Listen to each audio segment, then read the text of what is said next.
Voy a hacer la introducción de nuestro primer ponente. Tenemos 5 ponentes el día de hoy, entonces esperemos tener una buena discusión. Y el primer ponente tengo el placer de presentar al doctor Christian Lemaitre, que es profesor de nuestra universidad. Voy a hacer una pequeña semblanza. Es doctor en informática por la Universidad de París, físico por la Universidad Nacional Autónoma de México. Tiene una gran experiencia en labores de docencia, investigación, desarrollo de innovaciones tecnológicas y consultoría en instituciones como el IMAS de la UNAM, la Facultad de Ciencias también de la misma universidad, el Laboratorio Nacional de Informática Avanzada y por supuesto en nuestra propia universidad. Sus áreas de interés son la inteligencia artificial distribuida, sistemas multiagente, instituciones y organizaciones multiagente, planificación y aprendizaje, así como ética y computación. En estos momentos, como mencionaba, es profesor titular del Departamento de Tecnologías de la Información de nuestra propia universidad. El día de hoy nos hablará sobre movilidades en transición. Muchísimas gracias, Cristian. Muchas gracias, José. Muy buenos días. Pues el tema de la plática es movilidad en transición, porque pues estamos dentro de un contexto. Estamos en el contexto del Laboratorio de Ciudades en Transición y efectivamente tiene mucho sentido hablar de estos temas en esta época. Entonces, trataré de hacer una presentación lo más ágil posible para no sobrepasar el tiempo. Empecemos con la transición anterior, es decir, del siglo XIX al siglo XX. Aquí tengo algunas imágenes. Esto era antes, con las carretas con caballos, el tren a vapor, etcétera. Después, a principios del siglo XX, tenemos aquí 3 ejemplos de los primeros carros. El primero es un Renault, el segundo es el donde están los señores ahí muy elegantes, que parece que se les escaparon los caballos. Es un coche eléctrico, ni más ni menos, de 1906 o algo así. Y el otro es el famoso Forte. Esa es, digamos, estamos hablando de esa transición. A nivel ya más masivo tenemos ya los ejemplos de los trenes y de los tranvías, que bien atiborrados. Resumiendo un poco las dos transiciones en las que quiero centrarme, sobre todo la segunda, pero la primera, pasamos de, digamos, 3 conceptos: energía, movilidad y comunicación, en donde la energía básicamente es energía animal y energía a vapor y de carbón, básicamente. Movilidad, estamos pues los caminos y los donde podían transitar las carretas, etcétera, los trenes, las vías de tren y los barcos, trenes a vapor, barcos a vapor. Las comunicaciones, esencialmente correo terrestre y el telégrafo, que fue una de las grandes avances, digamos, del siglo XIX. Ya para principios, o en el siglo XX, digamos, ya en esa transición, ¿hacia dónde nos dirigimos? Nos dirigimos hacia un modelo de energía basado en el petróleo, en grandes plantas de generación de energía eléctrica y en el establecimiento de redes grandes también a nivel nacional y eventualmente internacional de transmisión de la energía eléctrica. En el campo de la movilidad tenemos la aparición de los vehículos de combustión interna, es decir, basado en la energía del petróleo, la generación de nuevo tipo de carreteras con otros estándares, autopistas, los trenes basados en diésel y electricidad, aviones, barcos petroleros y de contenedores. Son algunos de los elementos, digamos, fuertes de la movilidad. En comunicaciones, pues la aparición y generalización de la red telefónica, la radio, la televisión, el cine, más adelante el Internet como red mundial de conectividad. En la nueva transición que está en curso, que todavía no la vemos muy claramente, pero ya se empiezan a vislumbrar algunos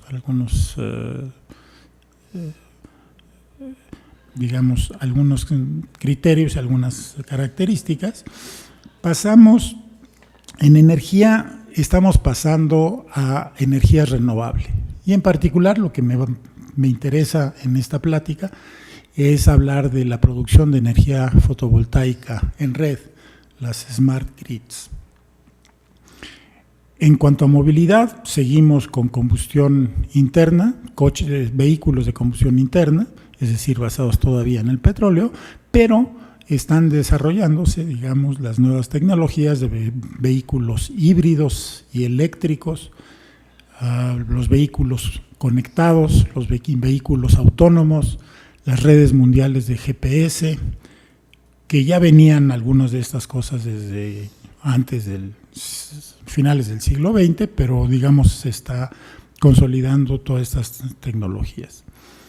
A nivel de la comunicación o de las comunicaciones, tenemos que las comunicaciones que teníamos en el siglo XX y que se desarrollaron a lo largo del siglo XX, todas convergieron a la red digital mundial de telecomunicaciones. Y han aparecido otras características, el Internet de las cosas y la generación de Big Data. Hay otras características que no menciono para no sobresaturar la presentación. Estamos pues en una transición en curso desde mi punto de vista, una transición de la plataforma económica global centrada en el petróleo hacia un mundo de energías, una plataforma basada en energías renovables, con todo lo que ello conlleva. La movilidad en transición, que es el tema de la plática, también sufre una serie de cambios debido a este cambio más grande que es el de las plataformas, digamos, energéticas. En particular, lo que sí podemos decir es que esta movilidad, esta transición, es un fenómeno complejo, es un fenómeno no lineal y no homogéneo. Voy a dar algunos ejemplos.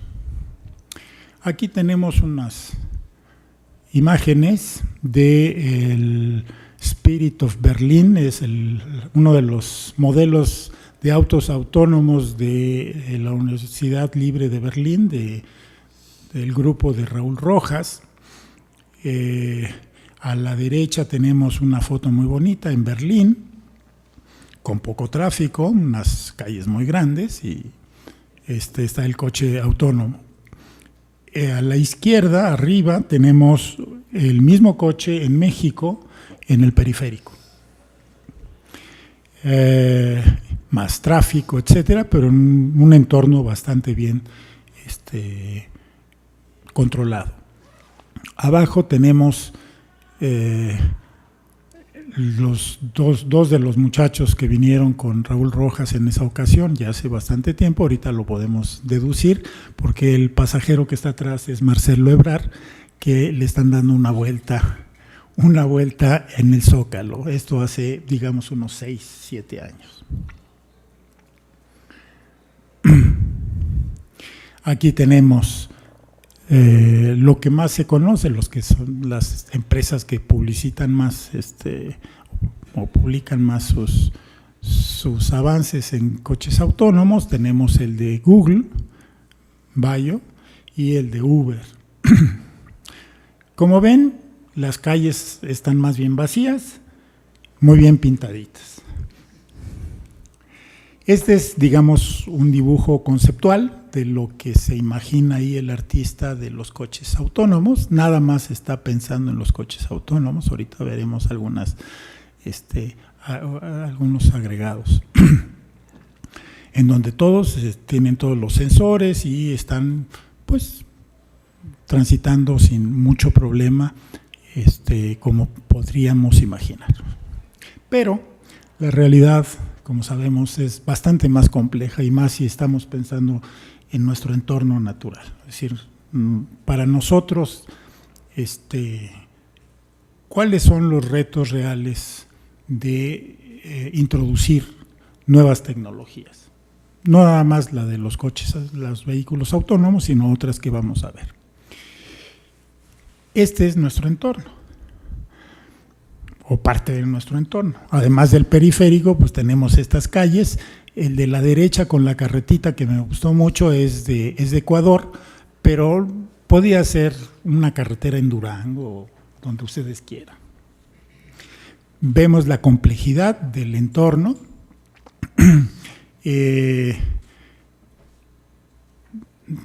No hay nada de lo que se parece en las fotos de Berlín y estas cosas, ¿no? Esta es otra.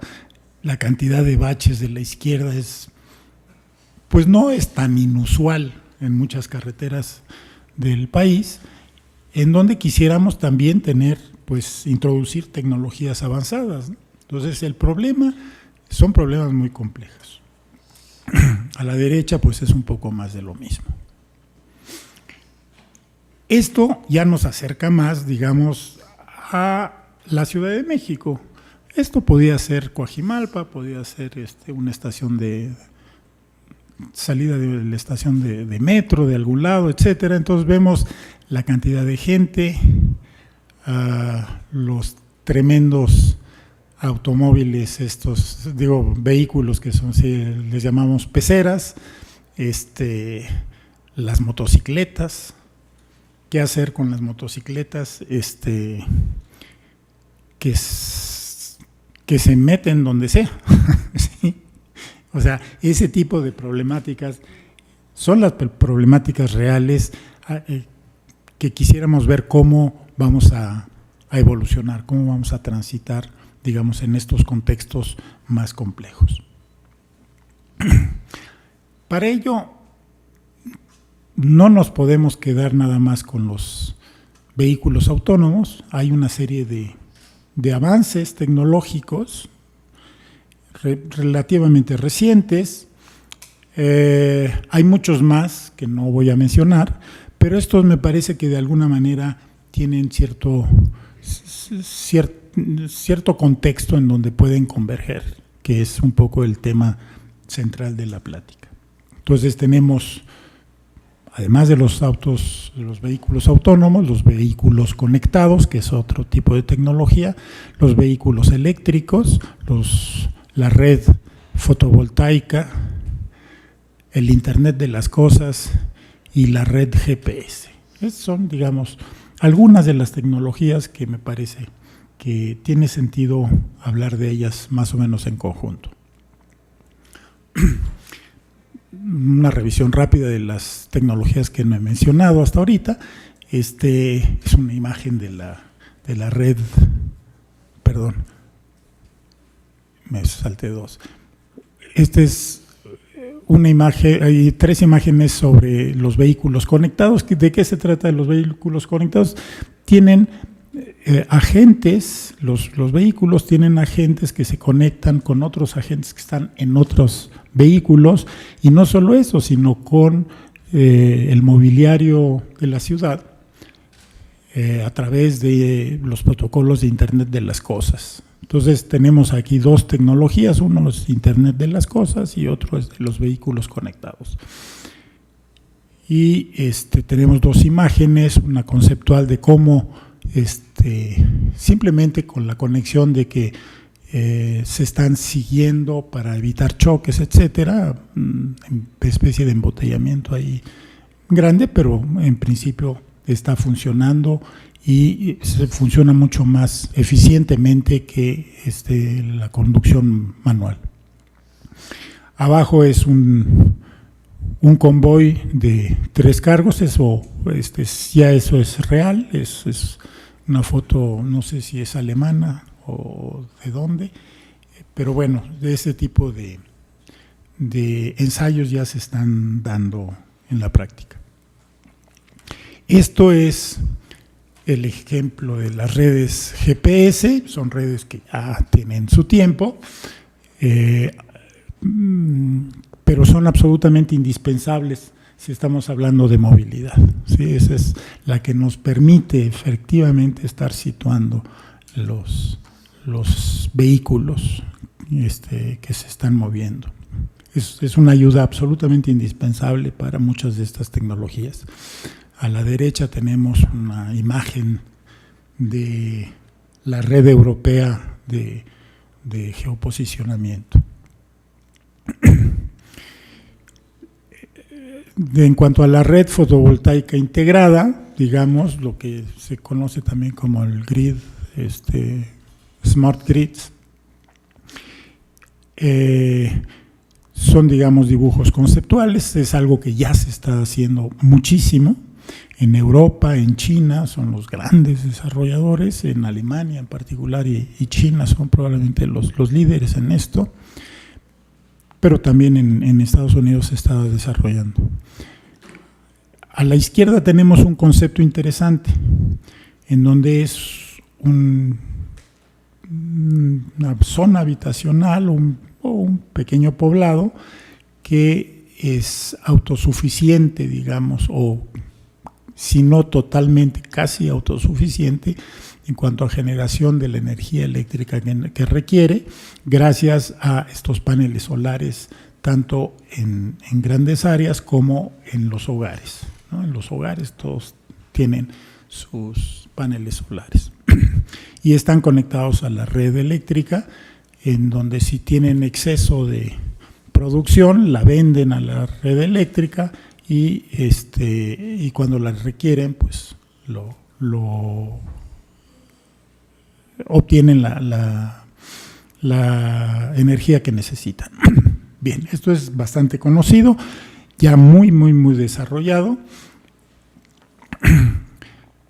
Y voy a hablar un poquito más de esto más adelante, pero el concepto de la apropiación, digamos, hogareña, por llamarlo de alguna manera, de esta generación de energía es un cambio radical, porque la reducción en los precios de los paneles solares ha sido absolutamente dramática, ¿sí? Ha bajado enormemente de precios, entonces ya es algo mucho más factible el que se puedan instalar masivamente en los hogares este tipo de instalaciones. Bien, entonces, habiendo pasado brevemente una revisión de estas tecnologías, tenemos una disyuntiva. ¿Cómo va a converger todo esto? Ese es nuestro problema, ¿sí?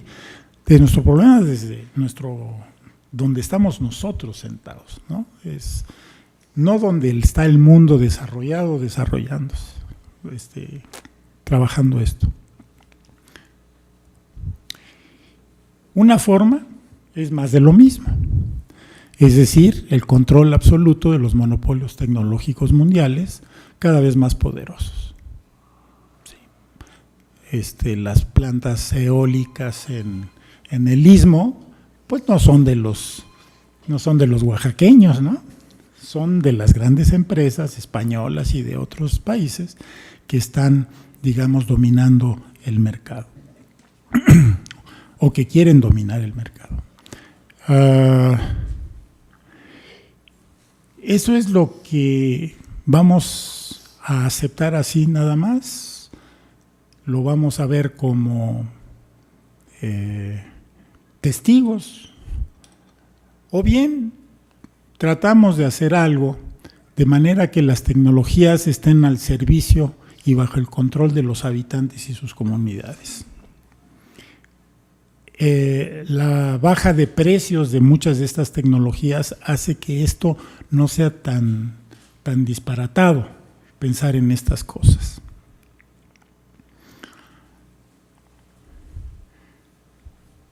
La propuesta de esta plática y algunas de las ideas que voy a presentar a continuación tienen que ver con esta hipótesis, ¿no? Hablar de ciudades, de comunidades y de barrios en transición, así como el laboratorio LabCites, Laboratorio de Ciudades en Transición. Tomémosle la palabra. Esa es un poco la hipótesis de la plática. Esta es una imagen muy bucólica, muy bonita, de este concepto de las comunidades en transición que tienen una autosuficiencia eléctrica ya bien dominada, pero un poco como las fotos de los coches autónomos, pues están muy bonitos, y la realidad es, pues nosotros por dónde vamos a empezar. Bueno, nuestra situación es un poquito más complicada que ese dibujito tan bonito. Tendríamos, según yo, pues en una ciudad de las dimensiones que tenemos, pues tendríamos que empezar por escoger algún terreno, algún barrio en el cual poder desarrollar una serie de ideas. Entonces, lo primero que tenemos que hacer es seleccionar el barrio. Y luego aquí planteo 3 etapas.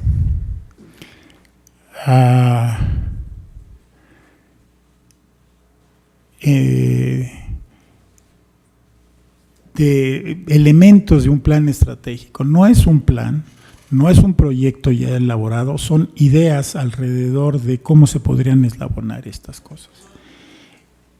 La primera etapa, creo yo, que tendríamos que escoger el barrio, pero un barrio que tenga una serie de escuelas, de establecimientos de enseñanza media superior, es decir, de prepas y de secundarias oficiales, interesante. ¿Por qué? Porque esas van a ser nuestras puertas de entrada, de introducción de las tecnologías a las comunidades. Ese es todo el sentido, digamos, de la propuesta. Se necesita un proyecto apoyado por autoridades, profesores y padres de familia, y el proyecto sería, pues, estas secundarias y estas preparatorias tienen laboratorios, pues el famoso laboratorio de electricidad, en donde han estado prendiendo foquitos toda la vida, etcétera. Bueno, ¿por qué no transformar todos esos laboratorios? Empezar por los laboratorios. Empezar por uno en donde se trabaje la generación de energía fotovoltaica con todo lo que se le puede meter ahí adentro, aplicaciones, etcétera. Un laboratorio de Internet de las Cosas, de Arduinos, uno de robótica y programación. Ya para nivel de prepa probablemente vehículos conectados, ya sea reales o con simuladores, hay excelentes simuladores en estas cosas, y vehículos autónomos y simuladores. Los proyectos, la idea sería generar en estas escuelas proyectos de creación de aplicaciones útiles a la comunidad. No serán a la primera que van a salir, pero la idea es meter a los muchachos en esta. ¿Y cómo? Pues organizando concursos, ferias, cosas que ya se sabe cómo se hacen y que funcionan bastante bien. Amplia difusión en redes sociales, etcétera, etcétera. Luego,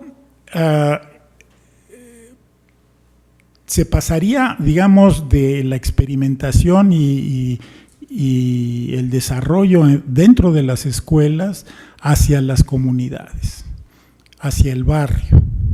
Los alumnos de esas provienen esencialmente del barrio y van a estar hablando con su familia, con sus padres, y empiezan, digamos, la introducción de la nueva tecnología y de las nuevas posibilidades empieza por ahí, por los jóvenes que están ahí y van entusiasmando, y la idea sería diseñar e instrumentar instalación de Internet de las cosas para las comunidades y de una red vecinal de energía eléctrica y fotovoltaica, y empezar a meter paneles solares en las casas y empezar a usar algunos de los desarrollos que se han hecho en la escuela y en otras cosas que se pudiesen tener, difusión en redes sociales, etcétera. Y luego vendría la última etapa de la movilidad, en donde ya hay una generación de energía eléctrica interesante, entonces se pueden tener ya conectores para los autos híbridos y los autos eléctricos, y en el Inter pues se van desarrollando también aplicaciones para los autos conectados y los autos autónomos. Como esto es una cosa de varios años, las tecnologías irán evolucionando, por lo menos esa es la hipótesis. Yo creo que además esto sería un sistema escalable. Si partimos de una idea, iniciar una especie de consorcio o de consorcios sociales de apoyo, en donde esté, digamos, tres componentes: la parte gubernamental, la parte universitaria y la parte de ONGs y comunitarias, que estos fuesen, digamos, la red de apoyo y de seguimiento de los proyectos y los avances de estos. Y esto se podría empezar con una escuela y empezar a difundirlos en el barrio y luego en otros barrios. Tomaría varios años, pero es algo perfectamente escalable si es que hay un poco el entorno se presta para esto, tanto la voluntad política como la social, de apropiarse de estas tecnologías y ver los beneficios de esta apropiación comunitaria de la tecnología. Gracias.